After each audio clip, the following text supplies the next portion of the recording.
What's up, Survivor Gang? It's your girl, I'm just Lynetta Williams, and I'm back with another video. Y'all, I had to come out here and sit in the car tonight because my house, like, them kids had them TVs up so loud, and they be hollering on them games and stuff. I gotta get me like a area, and it ain't really nowhere. That's I closed my bedroom door, and I don't want to always be in my bedroom, but I'm gonna have to just get me some kind of somewhere where I can do me a video at other than the car. So this is like my little safe space, personal space right here, because other than that, kids running in and out my room, my daughter stay up under me, but I love it. I love it. But I hope everybody had a great new year, a happy new year. We gonna leave 2024 where it was at, y'all. We're gonna leave 2024 where it was at, because you know, every year is just basically a time to just learn yourself. So you don't want to go into the next year doing what you was doing last year. You know, you shouldn't be doing things that you were doing 5 years ago, not even 2 years ago, if it wasn't beneficial to you anyway. So every year is just a year for self-growth, you know, self-development, just taking a step back and looking at yourself and seeing what you need to work on, because you know, we always love to point the finger like what the other person need to do, when in reality half of the time it be stuff we need to work on. So let's just leave 2024 where it was at and work on ourselves for the rest of this year. And hopefully and prayerfully we'll learn some things this year that we can take into 2026, God's will. So every year is just a life lesson, basically, just a life lesson. So I want to start that off like this, because in 2019, y'all, and if you follow my channel, then if you saw my community tab, then you saw that I was gonna do my testimony about my breast cancer, or how I found it. So I think I did this video a few years ago, but like I said, I only had maybe 200 or 300 subscribers at the time, and I'm almost at 700 subscribers, y'all. And the YouTube being on easy mode is real, because just from the little 3 or 4 days that I have been doing my challenge, I done gained 49 subscribers. So it's definitely getting some attraction, but we hadn't hit those high numbers yet. But we're just gonna keep putting these videos out, not really just necessarily for the views, because that's what we want, but my goal is to just really educate people on different stuff, entertain people, or encourage people. Those are my 3 E's, and I've said it from the beginning, if you followed me on Facebook. So back in 2019, let me tell you how it all started though. I was always tired. Like, I just could never get enough sleep. And I got the heater on, y'all, so I'm not sitting out here in the car in the cold. But I could never get enough, not even really sleep. I could never, it just felt like I could never get enough rest. Like, my body was always tired. That was one of the main symptoms. And then I had this rash on 3 of my fingers. I don't know why I was just on 3 of them. But it would never heal, no matter what I tried to put on it. I even went to dermatologists. They diagnosed it as being eczema. Nothing worked. Nothing worked. Until I got diagnosed with cancer and did my chemo. And after I did my chemo, y'all, and when they got the cancer out of my body, those rash, if the people that know me, that watch this video, y'all remember how bad my hands look. Like, my hands look terrible. I had to put band-aids all on them because they were either running or oozing. Like, I'm sorry, that might be a little TMI, but they were horrible. And as soon as I got that cancer out of my body. They cleared up. But those two symptoms was the main symptoms. I had a rash that wouldn't heal, and I had a I was always like tired, like fatigued. Like no matter how much sleep I got, no matter how much rest I got, I always felt tired. So in 2018, I was without health insurance because I wasn't working, or I had just started working. I can't remember which one it was, but I think I had just started working in 2018. The end of 2018, I had just started working.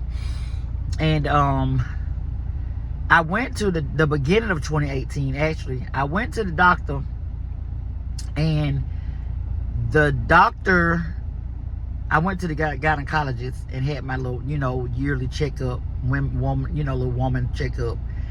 And you know how the doctor do your breast exam themselves? So she did my breast exam. And if I get my timeline messed up a little bit, y'all, just please forgive me. But it'll all come together in the end. So I got my my yearly exam. She didn't find any lumps. Everything was good to go. So it had to be February of 2019. It was, because that's when I was diagnosed in 2019. So I had my yearly in February of 2019. But in March of 2019, y'all, me and my daughter was sitting on my bed in my room, and I'm telling y'all, as plain as I'm talking to y'all right now, I don't know who this is, keep on trying to text or call, whatever they're doing. But as soon as, as plain as I'm talking to y'all right now, I heard God in my ear, in this ear, say, do you a self-breast exam. Y'all, I wasn't a person that do self-breast exams. Like, whatever the doctor tells me, I take that to faith, because I think they know what they're talking about. And I'm not saying she missed it, which either she missed it or it wasn't there. Because I just had the exam in February.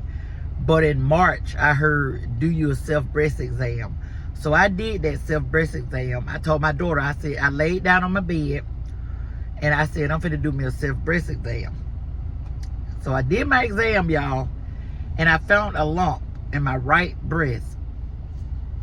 And I told my daughter, I said, Ma, because I call her Ma too. I said, Ma, I feel a lump. She was like, lady, this is in your mind, because they know I'm like a hypochondriac, Everything somebody got, I swear I got it. But I felt that lump this time. And so I said, no, I really do feel it. So I wasn't going to listen to what she was saying, because I had already heard God tell me to do my self-breast exam, and then I found the lump. So I made me an appointment with I actually had already had an appointment scheduled to get my mammogram done in April. So I had called back to my gynecologist, and I told her, I was like, I did me a self-breast exam and I feel a lump. She was like, well, don't you have a mammogram coming up in April? I said, yes, ma'am. So she was like, okay, well, just follow up, just do your mammogram. So from the middle of March, and my mammogram was on April the 13th, I'll never forget.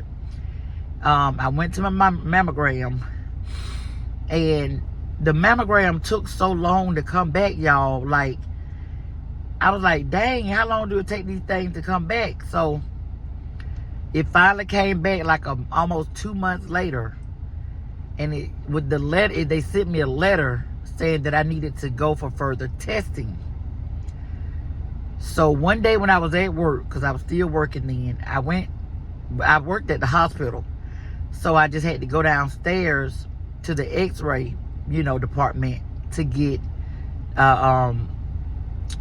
like a biopsy done. So, well, first they wanted to do an ultrasound of my breast. you know, because the mammogram showed something, so they wanted to go to a step further and do an ultrasound. So the ultrasound doctor was like, you know, I don't like these two little areas right here. He said, I want to do a biopsy on them. So he said, we could do it now or you could come back next week. And I was at work, and I just said, well, I'll come back next week. So I came back that next Wednesday. It was a week exactly. He did the biopsy. And he said he was going to call me by that Friday, but he never did call me. So I was thinking, well, everything good. Well, he called me that Monday. No, he actually didn't even call me that Monday. He called me that Tuesday, because I called him back Monday, and they said they was running a little bit behind on things, but they are going to, you know, they will get to me. So I was at the doctor's office with my son. He had hurt his ankle playing basketball in school. And we was at the doctor, and I got a call, and they said, Miss Williams, you know, we did your biopsy, and it did come back cancerous.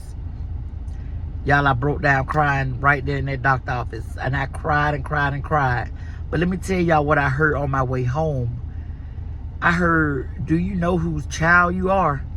Like, y'all, I'm hearing this. Y'all know how God will talk to y'all in those small, still small voices, or that audible voice.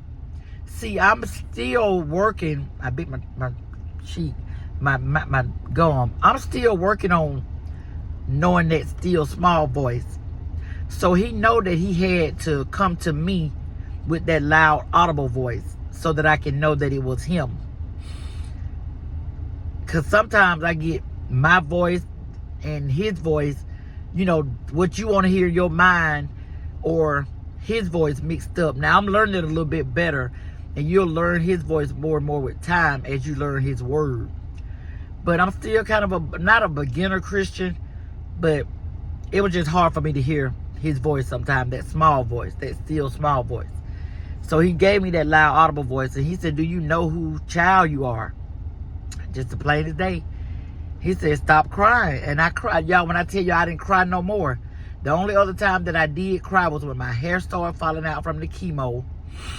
And I want to say when I was nauseated real bad from just, I stayed sick. That chemo just kept me sick, y'all. But let me tell y'all, if it wasn't for God telling me to do that mammogram, I would have never even found the cancer, because I had just had a self-breast, well, not a self-breast exam, but I had just had a physical from the actual gynecologist, who did not find anything. She didn't feel no lumps, and she said I was fine. So if I had just went off what she said, ain't no telling what the outcome would have been. God saved my life, y'all. He really, he spoke to me just like I'm talking to y'all. He said, do you a self-breast exam? And I was, you know, like where did that come from? You know, and it kind of scared me because it was so loud in my ear. It was in my right ear. I'll never forget. And it kind of scared me. So that's when I laid in my bed and I told my daughter I'm going to do the exam, and I found that lump. He helped me found my lump. The doctor had said I didn't have any, y'all. So I ended up going to the cancer center in Newnan, Georgia. I was going to go down here to our hospital, and the doctor here was just ready to do like a lumpectomy. He was just going to remove the cancer out of, you know, out of that portion of the breast. Y'all, when I got to the cancer center, they ran so many tests on me, y'all. They found 3-4 more lumps in my breast. So if I had just got that lumpectomy done, I would have been back in the same situation probably 6 months to a year later. Or if I had found it at all, because I would have thought that it was all gone. Y'all, when I tell you God is good, God is good. And I had said I wasn't going to cry on this video, but I can feel the water welling up in my eyes right now, because God saved me, y'all. He saved my life. So I know I'm here for a purpose, because he told me to do my self-breast exam, and he told me to stop crying because you know who child you are. And I stopped. if you don't have a relationship with God, I urge you to, and that's kind of like just a general testimony. It's so much more that I can go into detail about. But I just want to urge y'all to get closer to God so that y'all can hear his voice. Because what if he hadn't have spoke to me in that loud, audible voice? You know, I would have just thought that was in my head. So, you know, I would have thought that I was just thinking that. And I know I wouldn't have done it because I had just had that exam, the doctor had just did it a month prior. So I hope this video helps somebody in some kind of way to either, one, get a closer relationship with God, or to always do your self-breast exams, or to go to your doctor to get your self-breast exams, because they could be the difference in life or death, y'all. And my hands are getting tired holding this phone. I got to get me a better area to talk to y'all. But I want to get that video out. And like I said, I hope that it did touch somebody. I hope that it gets to somebody who needs to see it. I pray that God put it in the right, you know, in front of the right people that need to see it, so that they can receive the help that they need. You know, if they been dreading going to the doctor or something, or, you know, some kind of way, I hope that it helps somebody. If it just help one person, that's enough for me. But I hope that it reach many. So with that being said, y'all, I thank y'all for watching. I ask that y'all continue to subscribe, because the numbers are moving. And just be here, y'all, to support me, because when I get monetized, I'm gonna definitely be there for y'all, like for real. So I'll see y'all later. I was about to get emotional, but I had said I said I'm not gonna cry, because I want to get through the video, you know, without crying. And I did pretty good, but I did. Y'all can see my eyes a little watery, but I hope y'all have a blessed night, a great night. Yeah, just do those self-breast exams, or go to your doctor and get closer to God. And now, if you're not a spiritual person, or you don't believe in God, then this video ain't for you. But if you do, I urge you, please get closer to him, because he saved my life. And on that note, I'm going to say good night. God bless you, and I love you all. Bye-bye.